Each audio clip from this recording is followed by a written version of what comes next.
Welcome to the Living Matters podcast, a space for entrepreneurs reparenting their inner child through human design while navigating business, grief, and healing from the inside out.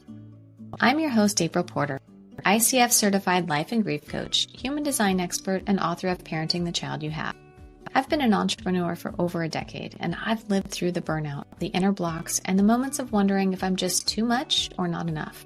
But through human design and reparenting, I found my way back to myself and learned how to build a business that supports my energy instead of draining it. Now I help other women do the same by healing the past, aligning with their true design, and leading from within. If you're ready to stop fixing yourself and start trusting who you already are, you're in the right place.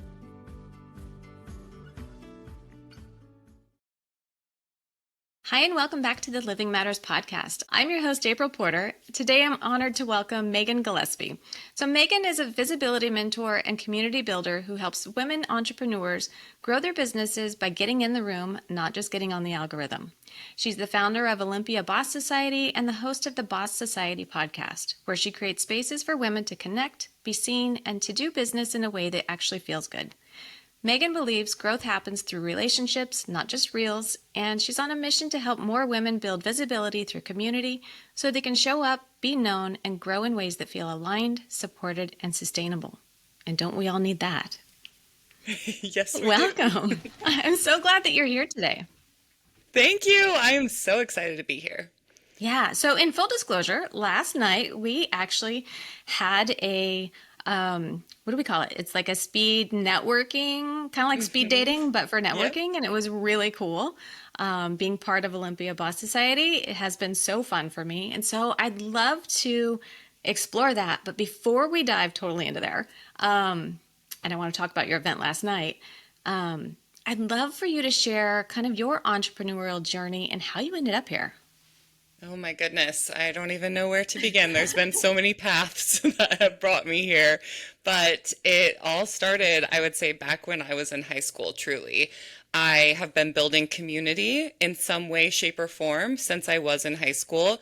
The first event, like entrepreneurial kind of experience I ever had was when I was about 16, and I was tired of everything for teenagers being centered around alcohol and partying and all of that. I lived in a really small town, and so I wanted something different. And so one of my friends and I put together this event called Not Another Teen Summer Party, and we organized a venue, and we found live music, and we put together this series of events for teenagers to come together and do things differently. It was in that time where I really discovered I enjoyed putting myself out there, getting in front of a room, leading people, and finding a different way to do things that goes outside of the norm. When I graduated high school, I went off to beauty school, and I was actually a hairstylist for quite some time. I ended up, I've got a lot of lives. I got a lot of lives here. And I ended up managing my first corporate salon when I was 21 years old. And then, which was crazy, I had no business in a management role, but there I was, did not know what I was doing, but I was figuring it out. Then I moved on and managed a larger corporate salon when I was 25.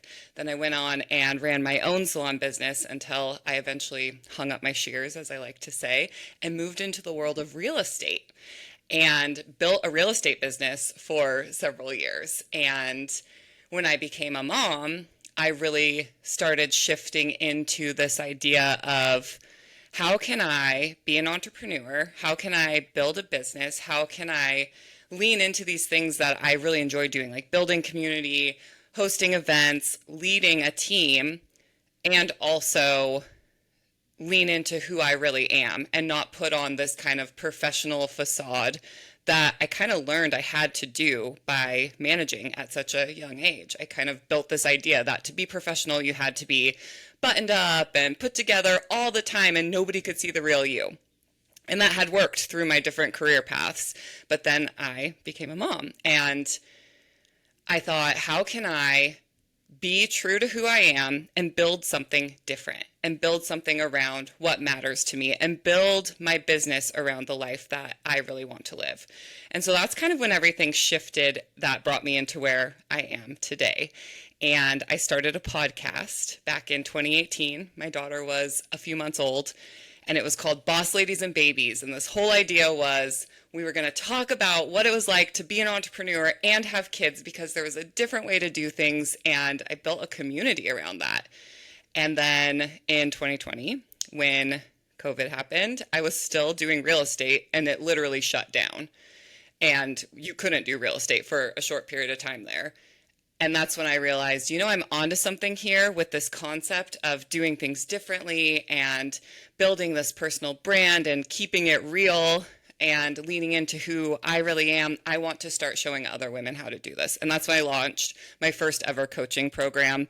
And it just kind of has just snowballed from there. Now I don't do real estate anymore. I have my license, but it's like just for friends and family or myself. And I mentor other entrepreneurs. I'm still showing up and leading and embodying what I teach to other women, that you can do things differently. You can build a business. You can build a business around your life. You can lean into community. You can do things differently than how you've always been taught.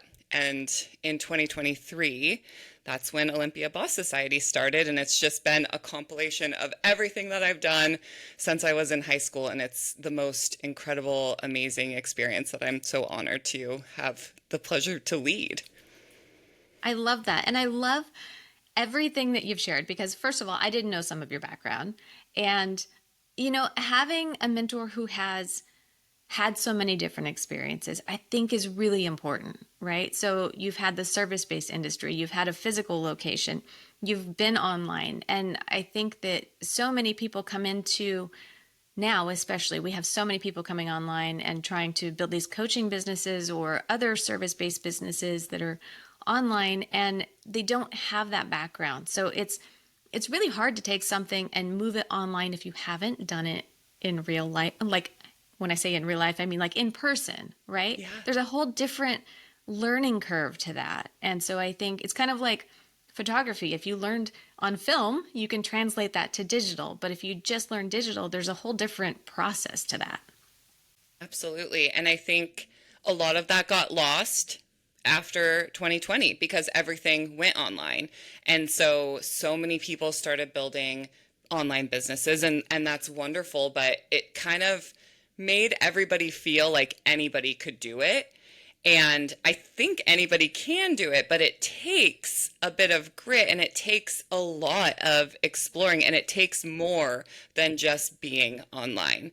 And I even discovered that myself. I got so comfortable with being online. Like, my whole business is online, and I never have to leave my house, and I'm home with babies, and this is so great. I never have to see anyone in person. This is amazing.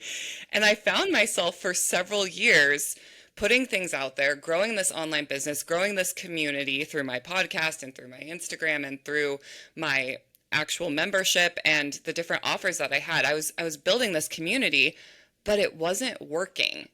And I kept putting things out there and thinking, okay, what's wrong with me? My offer's wrong. I need to pivot. I need to change it. I need to burn it all down and try again and throw this other thing out there. And it wasn't until I remembered that community really is everything.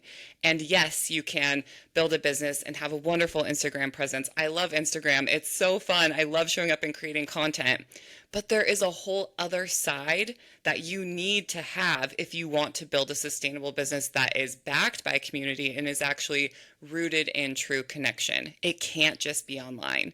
There has to be that other side to it, which is in person, getting out in your community, meeting people face to face, and just building a robust strategy that isn't just focused on behind your screen all the time. When I discovered that, and when I added that into my business strategy, everything changed. Everything got better. Things started working. And I remembered that, I was totally lacking on that whole other side, which I think so many of us do. And I feel like that was me too. It was like I got to a certain point where it was fun, right? To be like, I don't have to go anywhere and I can stay home all the time. I don't have to waste gas and drive around and spend all my time in the car. Great. And at some point, as I think most of us pretty much everybody did some form of online work or connection during COVID times. And I think we've come out of that and we realize how much we miss that in-person connection. And so when I found your group, I was looking for something, and it took me a little bit to find you, but I was looking and I was like, there has to be something out here that is networking or community based that doesn't feel gross. And I say that because I have been a part of these communities in the past, maybe 10 years ago when I started my nutrition business, where I was looking for, how do I network? How do I meet new people? How do I connect with people in this town that I didn't really know professionally who was out here? And I went to some of these groups and it was, okay, you get 30 seconds and you're going to introduce your business and what you do and who you're looking for. And I'm like, okay. So we just all go around the table and everybody says it. And it's just very like forced. And I don't know, it just didn't feel good, but I kept showing up to them thinking something has to shift here. Something has to move or something's going to happen. And it never did. And it just kept feeling heavier until eventually I was like, this isn't for me. I guess networking is not for me. Like this community piece is not going to work for me. And I found some other ways to, support myself through that in our community. But I wish that something like OBS existed then, because it is a completely different feeling of networking than those other types of situations. Yes, thank you so much for saying that, because that is the goal.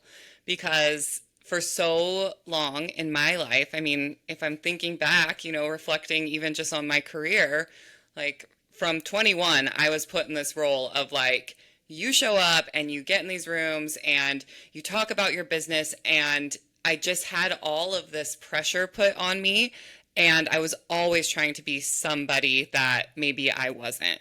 And that kind of just came with the job, as being very young and trying to prove myself over and over and over again, and then moving into an industry like real estate, which is very much like relationships, relationships, relationships, but it's very like ick in the way that a lot of the culture of that industry is building relationships. It's an ick way to do it.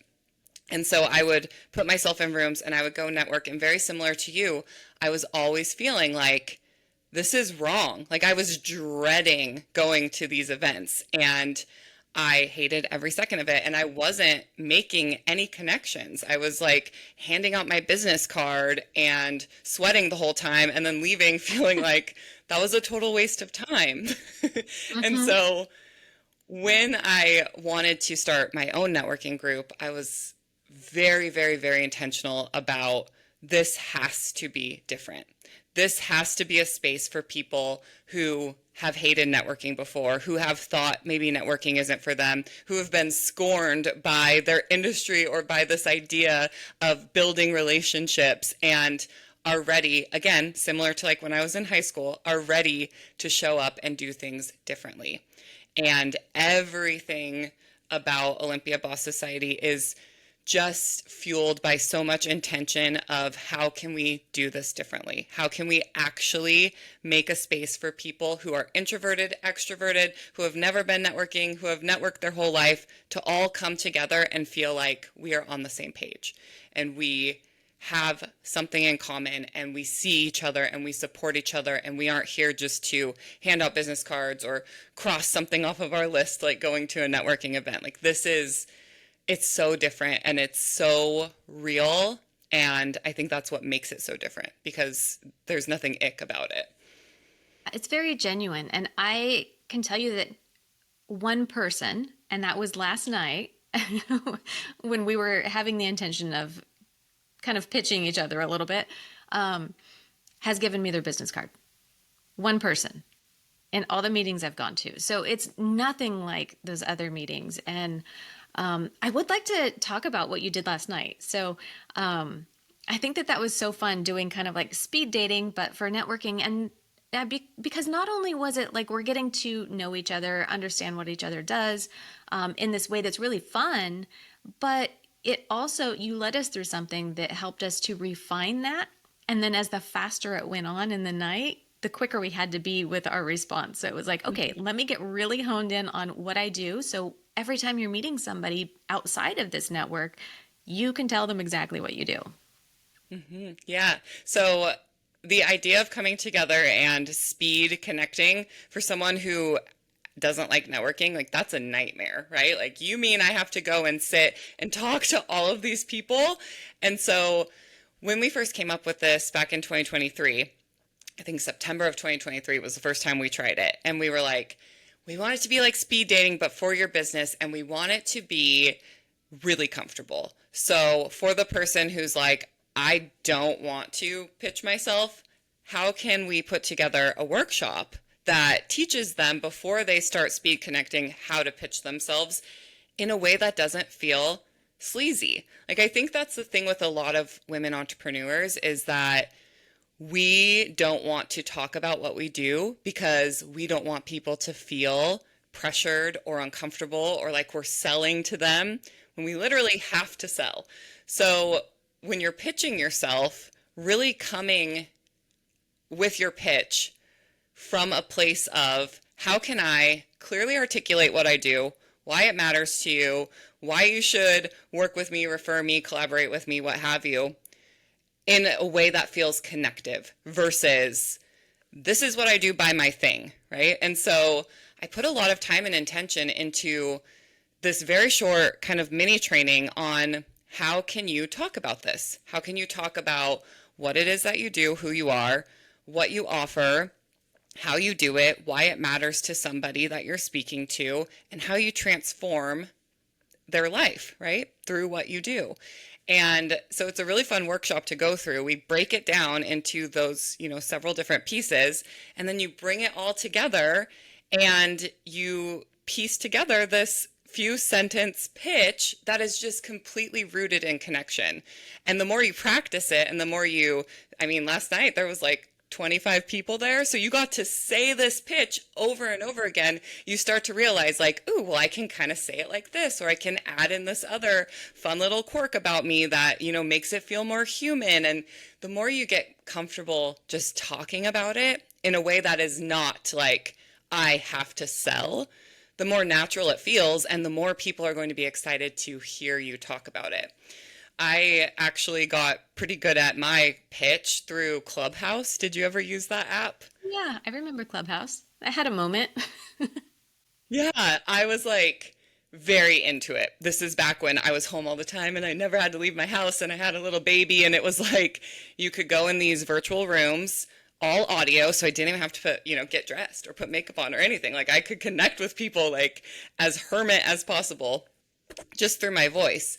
And I would go into these rooms and go on these stages and introduce myself over and over and over again throughout. I was pretty addicted to this app. So I was doing it all day, every day, and just introducing myself and trying it this way and talking about it that way. And I found that the more that I could lean into the humanity of my pitch, the more people then asked questions back. And it wasn't just like my pitch falling on deaf ears. And so that's what I try to bring into all of our events, but especially the speed connecting, because you get a chance to talk to everybody in the room, but in a way that actually feels really, really good. And you don't leave feeling like, well, that was a waste of time. And now I feel uncomfy and sleazy and all that. It definitely didn't feel that way at all. There was a lot of laughter. There was a lot of talking, and it wasn't just one person having the stage and everybody just staring at them. Everybody was engaging with one another, and it was a very different feeling than the just go around the room and everybody say what you do, and then maybe you mingle for a few minutes and then you leave and you're like, cool, what did I get out of that? So it was very, very different than that, and I really appreciated it. Yay, good. I love to hear that. Yeah, so I would love to bring up your human design and talk about that and how that influences what you do. So, for everybody listening, Megan is a 2-4 emotional manifesting generator. And what I love about your chart is like you were built for this. You are so built for this because the fourth line is that networker, right? So, the person who is like using their community to grow whatever it is that they're doing. It's through all those connections that you meet people who meet people who meet people who know somebody, and all your resources come through that. And I find that people who have a fourth line in their profile are really those true networkers. It just is part of who they are, and people gather to them. So first of all, I think that that's amazing. Like you're already like lined up with this. But then we look further into your chart at your channels, and you have the 3740, which is the channel of community. So this is it's tribal energy, and it's built to hold community. And kind of nurturing, right? So it's that nurturing, caring aspect. But a lot of your chart is actually you're like influencing the collective. So it's like, yes, you can hold this little community, but it has a greater impact on the world around. I'm like, I have chills. Yeah.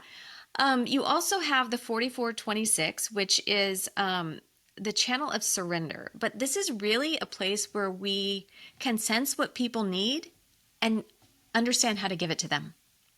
So if you have a community who is trying to build their businesses, so in either side of your business, right? So the OBS or your mentorship is really supported by this channel because you can sense what people need and you can help them understand, what supports they may need or what offers you have that would align with what they need or what they might be looking for. The 4816 here, this is a channel that is about talent. And so it's interesting because when we think of this channel, sometimes people think like, oh, these are people who are naturally talented at something. And yeah, there can be some of that, but really this is talent that's refined over time. So it's like honing your skills over time, right? Like you keep doing the thing over and over and over and you get better and better and it refines over time. And that is, this is a collective channel also, so it's part of what you're offering to the collective as well. Okay, there's more channels in here that are so exciting. So, I can pause for a second. Do you have any like thoughts or questions? My mind is just blown because, I feel like for so long in my life and in my career and everything, I felt like, I'm trying to do these things and it just didn't feel right, Like I loved being a hairstylist. I loved doing hair because I was connecting with people and I was managing teams and that was great, but it wasn't right. And then real estate, like I loved doing that because I was helping people and, I was helping with these giant decisions and I was able to kind of build this community for myself through this personal brand that I was creating, but something still didn't feel right. Like I was good at it, but it never felt like I was great at it. And when I got into what I'm doing now in my career, for the first time ever in my life, I felt like this is what I was meant to do.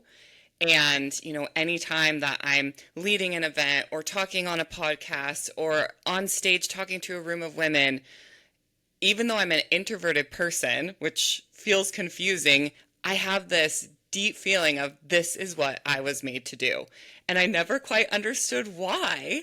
And now I do. And I feel like I'm having this whole like full body, what in the world is happening moment. That is so amazing. That's so cool. And that's what I love about human design. It's so validating of what we feel, right? Mm-hmm. We have these experiences where we try and fit ourselves into boxes that aren't our box. And we feel like something's wrong with us or we're not doing it right. And that's not it at all. It's just that we're trying to fit ourselves into something that's not exactly for us. So when you find that thing that aligns with you, like it just feels good and it feels natural and right. And you find success with it. Mm-hmm. Absolutely. The first event that we ever hosted was also my first time ever really public speaking. Like I had ran courses and webinars and things like that online, but I had never actually got up in front of a room of 40 women and put on a workshop, which in retrospect, that feels wild. I was like, oh, I'm going to host my first ever event and also lead my first ever in-person workshop. What was I thinking? But I got up there and it was almost like I blacked out and I was living like fully who I was meant to be. And with the talent part of, the more you practice it and the better you get at that, I can feel that so deeply because I, now, like last night, I was up there teaching that workshop and I don't even bat an eye. It just feels so second nature to me. So this is so cool to see. I'm in shock. That's awesome.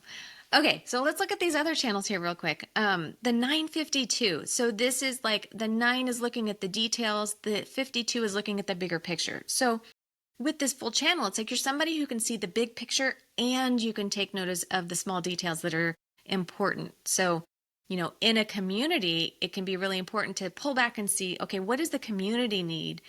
As well as what do the individuals need? What are the details that we need to support to also support the bigger picture and mission? So if you have one of these, it can be easy to focus and get lost, like in the can't see the forest for the trees kind of thing. We can get stuck in one side or the other, but having the full channel is that ability to see both. Makes sense. The 214 is really what we usually call like the entrepreneurship channel. It is built for entrepreneurship. So the 14 is kind of where we work, and the 2 is where we allocate our resources and budget or kind of. It's a little bit about distributing the resources as well, but it's really about it works really well with entrepreneurship. So I can see why this has been a big part of your life, and you've had so much success in different areas with this. It's just naturally built into who you are. Yeah. I can't imagine now at this point in my life ever working for someone else again. Like truly, I don't think I could. Yeah. And then the 515. So the 5 is like, this is a channel of rhythm. So the 5 is like the sun that rises every day. It's consistent. You can count on it. It's got routine. It's systematic. And then the 15 is kind of like the pattern disruptor. It's the hurricane that comes through to stir things up so that we can kind of take a look at it and say, is this still working or do we need something different? And it's the ability to kind of flex between both of these and understand that some people are going to need rhythm and routine and consistency, while other people are going to need a little more spontaneity and pattern disruption, and being able to hold compassion for both of those things and all of humanity. Wow. That feels big. Like, I don't even know what to say to that. Yeah, I mean, it's just like being able to see humanity and have compassion and understanding and acceptance for wherever somebody is, really. Mm-hmm. Yeah. I love that. I feel that so deeply. Yeah. And then the 2551. So the 51 is like initiation. It's shock. It's doing things differently, right? It's shocking people into a new way of being a lot of times. And then the 25 is connection with spirit. So sometimes we'll say that this is like kind of the channel of the shaman or something similar to that. But it's a really interesting, it's coming from the will center, which is about willpower and self-worth. And then it's connecting to the G center, which is identity and direction and love. And so there can be this really compassionate piece to this, while it can be shocking us into something different, right? So the shock is because we have to interrupt the pattern. We have to create something new. So what you've done with OBS is you've interrupted the pattern.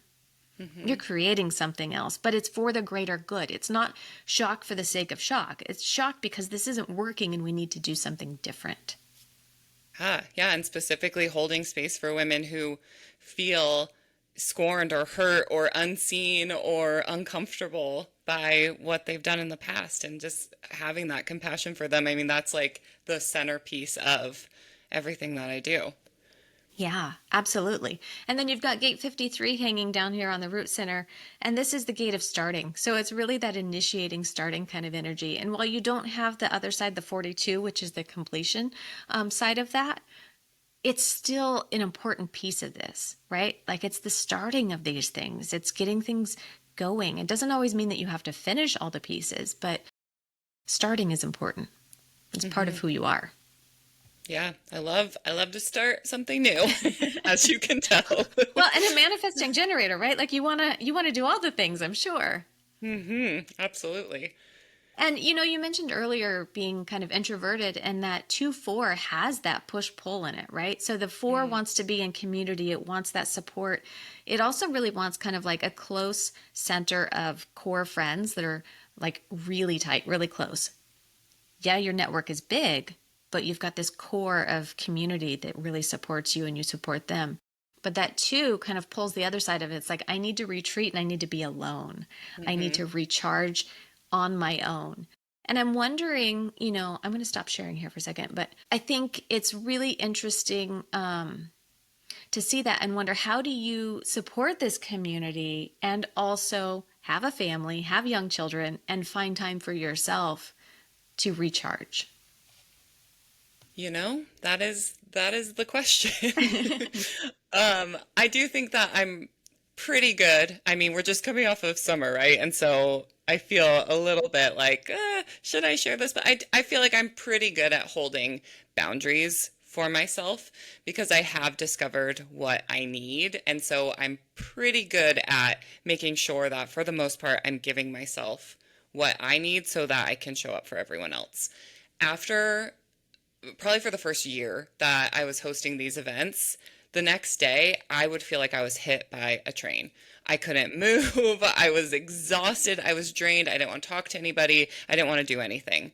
And I think I just kind of got used to it. And so, I would give myself time the day after an event. Like I wouldn't schedule a podcast recording the day after an event before, or I would just give myself that day to not have to do anything. Now I've kind of learned how to prepare for an event, what to do the day of, to kind of help myself just be used to it. And again, I think I just got used to it so that I don't feel that drained anymore. But on a day-to-day basis, I wake up before my kids. I give myself that quiet space that I need.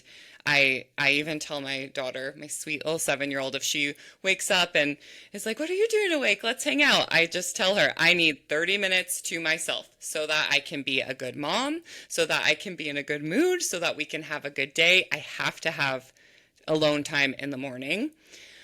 And then throughout the day, I just really make sure that I am all in on the thing that I'm doing, right? So I'm home full time with my kids. My son just started preschool literally yesterday. So I've been primary caregiver for the past 3 years, plus my daughter was home full time, all of that.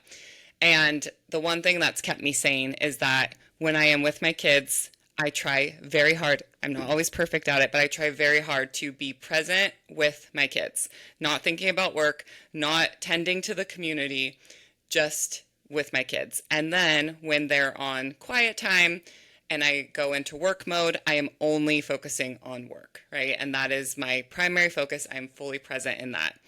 I'm very organized with my priorities and my time blocking, and I do what's called theme days where I know, Monday, Tuesday, Wednesday, I'm working on these types of things. And I try very hard to stick to these office hours and these boundaries. My kids go to bed at about 7 o'clock, and I am very intentional that when the kids go to bed, I'm done. I'm not doing any more work. I am not doing any chores. That is time for either my husband and I to connect and spend time together, or about once or twice a week, that is time for me to go upstairs by myself, read my book, binge reality TV. My husband knows, I just need this time to myself. And so that's helped a lot. I also make sure to schedule in, things that help with my anxiety. Like I love running, I love Pilates, I love reading, and just making sure that I have time most days to put those things into my schedule as well. So again, coming off of summer, it's been a little bit more chaotic. My working hours have been all over the place, and I have felt that effect of not having as much time to recharge. But typically, that's kind of like what my day-to-day will look like. Yeah, I love that. And that's such a great example. I think that sometimes when we find ourselves in these positions where we are in a leadership role or holding a community space, we feel like we don't get to have boundaries, that we don't get to say, not right now, or this is my time.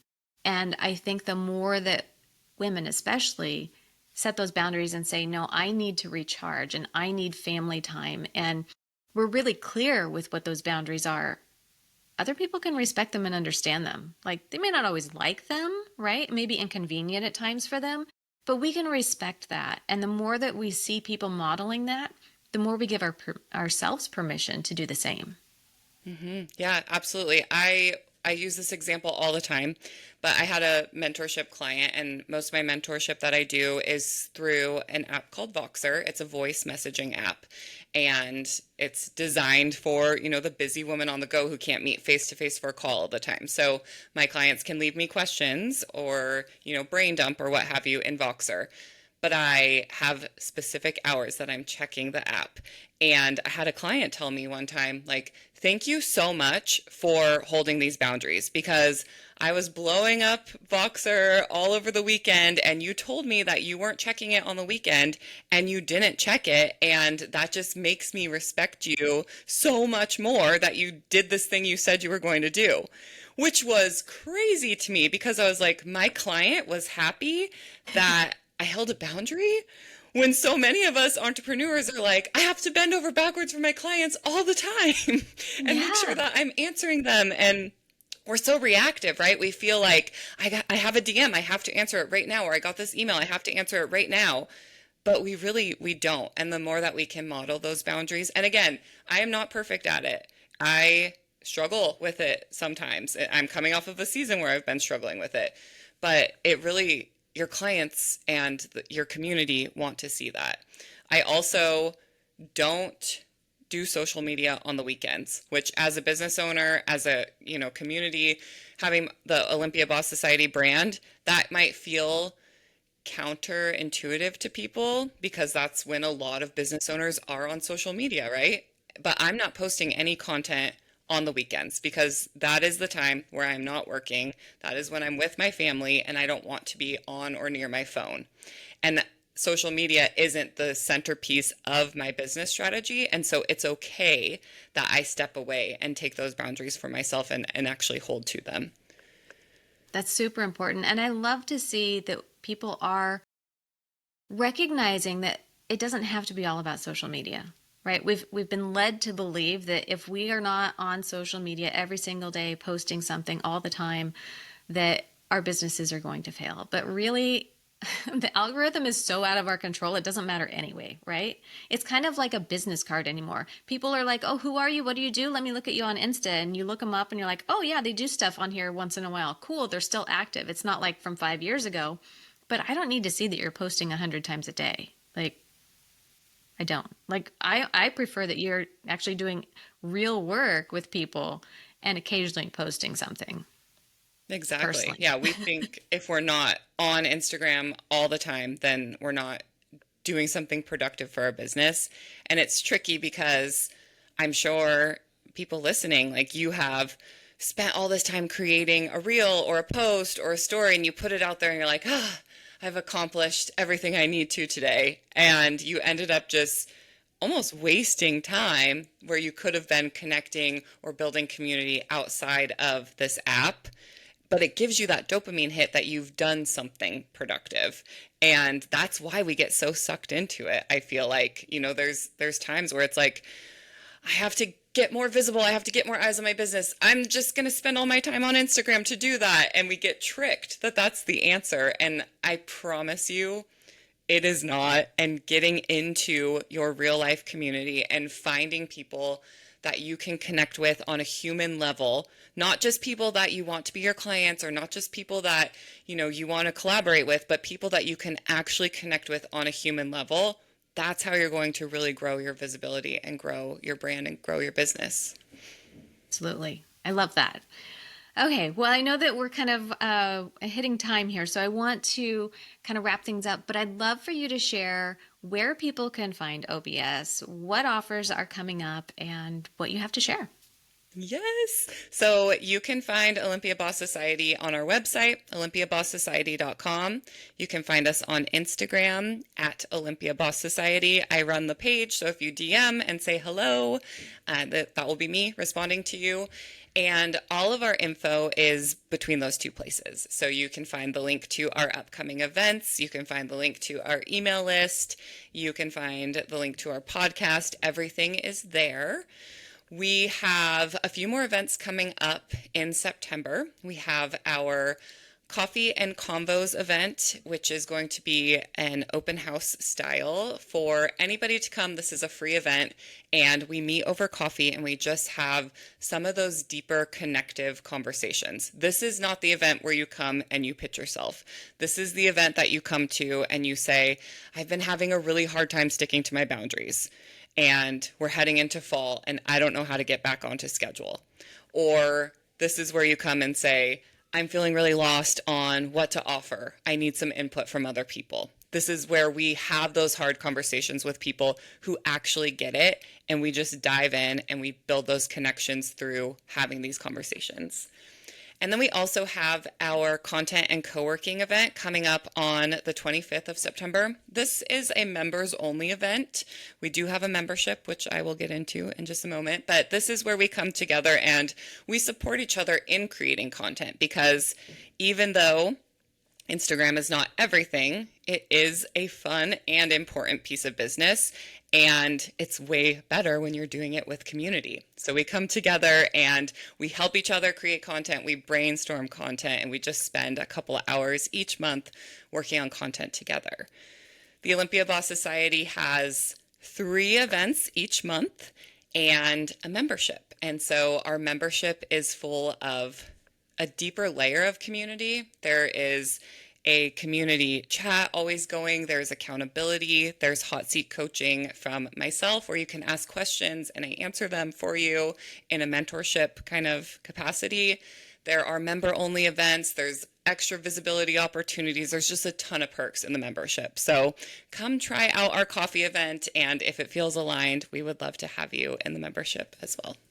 Yes, I love that. And I also want to, something you said earlier made me think of this and then I kind of forgot it. But, there may be people who are listening that are like, yeah, I'm in this area. I'm in the Olympia area, but I work online and all my business doesn't come from Olympia. So why would I join a networking group that's in Olympia? But I want to say that it's so much more than that, right? So being in contact with real people who are doing similar kind of work or maybe completely different work, but in similar structures can be so supportive. Like you said, like I'm struggling with boundaries or whatever that is, being able to talk to other people who are going through those same things is so healing and supportive and kind of just recharges you to go back into it on your own in your office by yourself, wherever you are, doing that, online work. If that's what you're doing, you don't have to have clients in town to benefit from this network.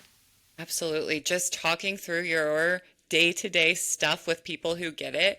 I mean, that's one thing. Like my group of friends weren't entrepreneurs. They had no idea what I was talking about when I was venting about this or that. Same with my husband, right? He clocks in and clocks out. He just truly doesn't get it. And so just having that sounding board, again, where you truly feel seen. And I think that's almost like this theme that keeps coming up for me in my personal life and with a lot of the women that I'm talking to is, in this digital world, we're just getting lost in the sea of everyone else. And it's really hard to feel seen.